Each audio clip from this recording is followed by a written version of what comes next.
do it if that's okay. Sounds perfect to me. I'll let it go this time. Thanks, Gord.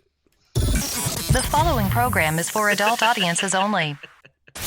This is Eric and Gord. What if we're right? Live right now. Are you ready? Find and like us on Facebook. Follow us on Instagram. Well, hi there, everybody. Happy Thursday. It is March the 26th, 2020. I'm Eric, talking at you once again from Kelowna, British Columbia, Canada, where I'm starting to think you need to know something about animation before you try it. Might come in handy. I'm thinking, how's it going, Gordon? Still alive and breathing. Well, that's better than some people. It is. Our animated movie is going much slower than I had planned because I don't know how to animate things. But Well, it's going way faster than if I were doing it, I'll tell you that much. I suppose so. Hi, world. How you doing? Thanks for listening. Don't forget to share with a friend. Today, we have a guest that we've been looking forward to for a very, very long time. You're going to have to help me with the last name, Russell. I'm sorry.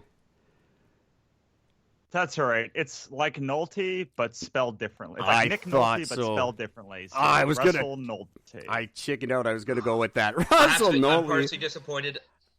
His... I was hoping it was going to be no Helty. I want to get the hell in there, but...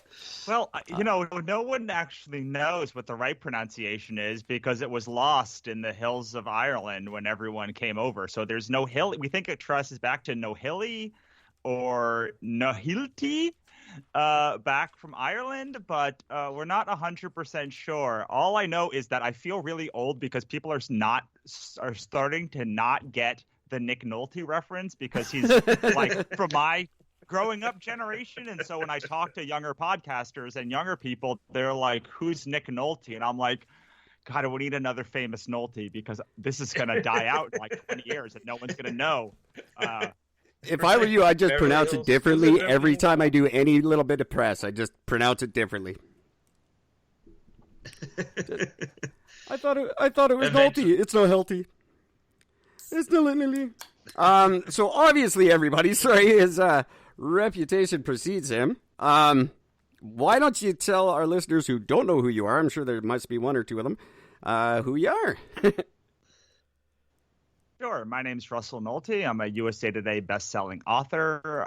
I'm the publisher at Wannabe Press, the editor of the Cthulhu is Hard to Spell monster anthology series, and the writer of a whole bunch of books, along with the host of the Complete Creative podcast, and that is also a training academy and blog, and we do a whole bunch of other stuff on there, too. And it is a very, very cool website. I was on the website this morning just looking around, and it is it's really helpful and easy to understand. What is it about your story that makes you be so inclined to help others? Well, when I started doing this about 15 years ago, nobody was there to help anybody, really. It was very hard to find information, and everybody kind of kept their secrets guarded.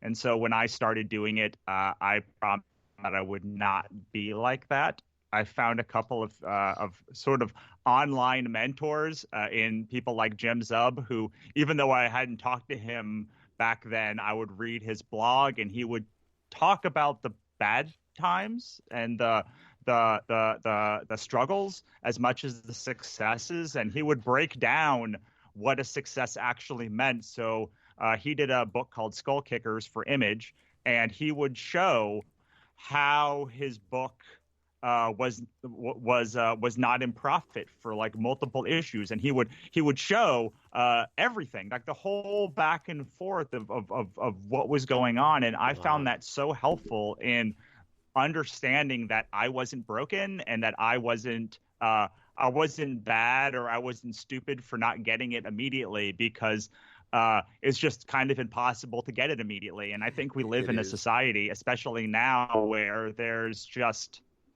there's so much glitz and glamour and the best parts of us that people who are having a bad time or having struggles, they sort of feel really, really, really bad about themselves because they see everyone at their highest. And I wanted to show, not that I don't talk about the good times on the blog. This blog's not a bummer. It's just like very accurate to what it means to live a creative life. So I try and break down everything, good, bad. I try to break down what a big success really means, what a big failure really means, what pivoting means. And I'm hoping that by the time my career is over, if nothing else, it will be a fairly unbroken streak of what it means to lead a creative life. And and sorry, yeah, and on top of that, just I would go to shows and because I make a lot of my money, well, I did at live conventions, and I would just get hundreds, probably thousands of people over the years asking me how I did it and how I performed certain things, and it just became the most natural thing for me to I would talk to them for a long time at my table, and they would I like to talk quite a bit, and so they would leave kind of wide-eyed and like I had just blown a leaf blower in their face.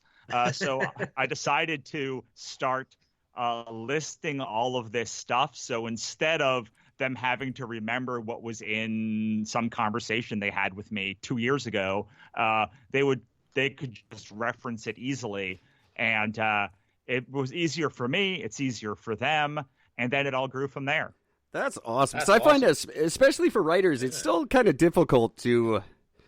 There's no one-stop shop you can go as a writer and just get all the resources you need and the answers you need. I like to pretend I'm a bit of a writer honestly, myself. And it's there's different stuff for nonfiction and fiction. It's kind of a mess all over the internet, and it's really easy to be down on yourself. Because I don't think any writer ever is confident. I'm not sure anyone gets to that point. Maybe Stephen King at one point was a little bit, but I think for the most part, most writers think they suck. Well, I think that's partially because when you're creating something from nothing, there's always the chance that it will be bad. So Yeah. I look at the last 2 seasons of Game of Thrones as the perfect example. Even when you're 6 seasons in or 7 seasons in and you're the best show on television, you can destroy it in 6 episodes. And you're always on a knife's edge when it comes to any creativity, whether that's music or writing or podcasting, where at any moment you could break the formula that makes it successful. And on top of that, you're always growing. So you want to keep pushing the boundaries of what you can do, but the audience has an expectation of what they expect from you. So even when you are a big name writer, you have or artist of any type, you want to explore, and your audience tends to want more of the same. So it's this balance of how do I maintain my creative integrity while I can grow, while I can also support the audience that I have. It's a real tightrope walk, and I don't know. I don't know that many people that get it right, even half the time. The problem, one thing that really happened with the podcast, we were really high up on the Apple charts for a split second, and now that's all I want. I want to figure out how we did it and just get back to it. I'm just constantly chasing that monkey, and it's never gonna, it's just like drugs. It's never gonna be the same the second time, but we're trying. I'll tell you I'll tell you a story. We are currently in the middle of a Kickstarter, which is ending today, for what has ended up being our second most successful book of all time. It had over 739 backers and over $31,000 raised. Easily our second most successful book of all time. And it is a stone cold bummer because the first book it is the second book in a series, and the first book raised over $39,000 from 1,039 backers. So even though it's our second most successful book, compared to the first book, it is nowhere near as successful. It's almost $8,000 less. It's over 300 backers less.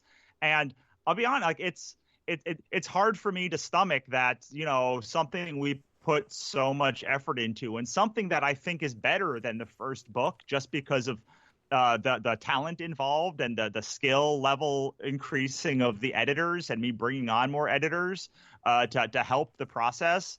I think is a better product, but it's doing worse. But I try to remember that a couple of things. The first is it is our second most popular book of all time at launch. Like it's still raised over $30,000, and literally anybody would really, really love to have a Kickstarter comic that raises over $30,000.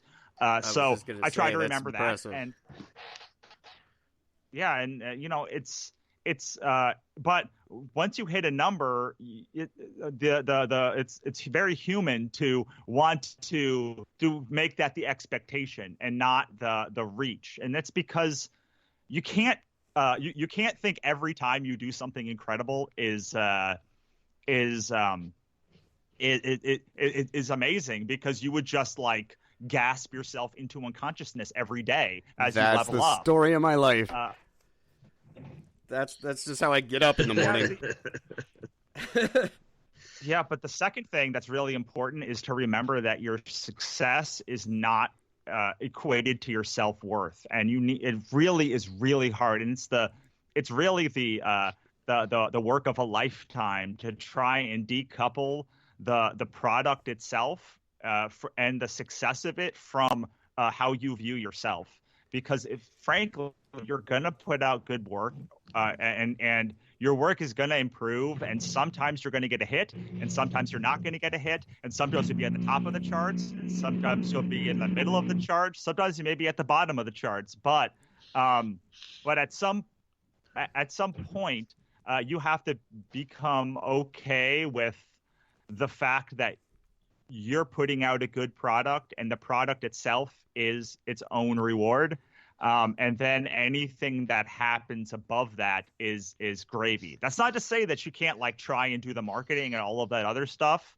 But I've been much happier in the past year as I've really, really worked hard to decouple those things and understand that I am not a person who succeeds. I am not a success or a failure. I am a person who succeeds or fails, and that is part of a much bigger part of who I am. Definitely. I find with my writing, I'm just in the editing process of my first attempt at a novel. And for me, that's very personal, and I know it's good. Like, I'm proud of it, and I really don't care if it ever sells a copy. I just think it's great. My ego is all attached to this podcast. That's where I get all the ego from my writing. That's my own thing, and if it's I do it because I love it, and whatever comes of it, I could really care less. I do want to see my name on a shelf, though. I just love to walk into like Barnes and Noble and just see a big cardboard cutout of me. Yeah, I never get tired of hearing I never get tired of seeing my books or holding them in my hands once they're done. Yeah. But I think that's the opposite for me. For me, the writing is the thing that my ego is attached to, and the podcast that I have, the Complete Creative, is where I get to just like do the thing I want and talk to people that I really admire. And sometimes I go. Sometimes I have my show gets a lot of downloads. A lot of times it doesn't get a lot of downloads, and that's okay, because I have become okay with the fact that some things or everything really should be done to the best of its ability. But even Disney, 9 out of 10 movies that they release are bombs. Like That's Universal true. had like bomb after bomb after bomb after bomb, and these are the best people at content creation in the world working at these companies, putting hundreds of millions of dollars into production, and like even their